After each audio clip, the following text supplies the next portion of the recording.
Good morning. Good morning. Muvattupuzha ക്ലയന്റിന്റെ കാര്യം എന്തായി? ആ ആൾക്ക് ഇന്റീരിയറിന്റെ ഏകദേശം ഒരു 3 കൊട്ടേഷൻ കിട്ടിയായിരുന്നു.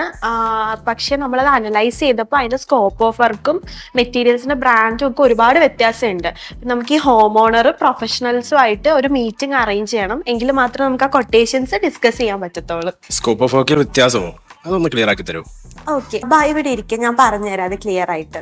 നമ്മളൊരു കൺസ്ട്രക്ഷൻ അല്ലെങ്കിൽ ഇന്റീരിയർ റിക്വയർമെന്റ് ഉള്ള ഹോം ഓണേഴ്സിന് മിനിമം 3 പ്രൊഫഷണൽസിനെങ്കിലും കണക്ട് ചെയ്യും.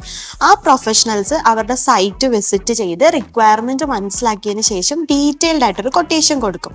അപ്പൊ ഈ 3 പ്രൊഫഷണലും ചിലപ്പോൾ കൊടുക്കുന്ന കൊട്ടേഷനിൽ സ്കോപ്പ് ഓഫ് വർക്ക് അല്ലെങ്കിൽ അതിന്റെ മെറ്റീരിയൽസ് ഒക്കെ ഡിഫറൻസസ് ഉണ്ടാവും.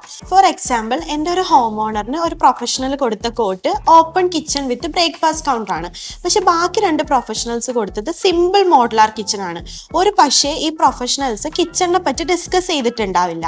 ഇങ്ങനെ വരുമ്പോൾ ഫൈനൽ പ്രൊപ്പോസ്ഡ് വാല്യൂല് ഒരുപാട് വേരിയേഷൻസ് ഉണ്ടാവാം. സോ ഹോം ഓണർ ആഗ്രഹിക്കുന്ന കിച്ചൺ കോൺസെപ്റ്റ് എന്താണെന്ന് മനസ്സിലാക്കിയിട്ട് നമ്മൾ പ്രൊഫഷണൽസുമായിട്ട് അത് ഡിസ്കസ് ചെയ്യണം.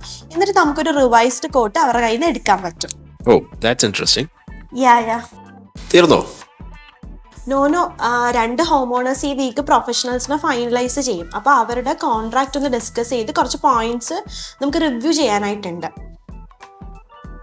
പിന്നെ അതേപോലെ ഇന്ന് എനിക്ക് 2 മണിക്കൊരു ടീം ലീഡ് റിവ്യൂ ഉണ്ട്. പിന്നെ പുതിയ ഹോം ഓണേഴ്സിന്റെ ഗൂഗിൾ മീറ്റ് ഉണ്ട്. ഇതിനെല്ലാം പുറമെ എനിക്കൊന്ന് ബാങ്കിൽ പോകണം. പിന്നെ ഫ്രൈഡേ ഒരു ലീവും ചോദിക്കണം.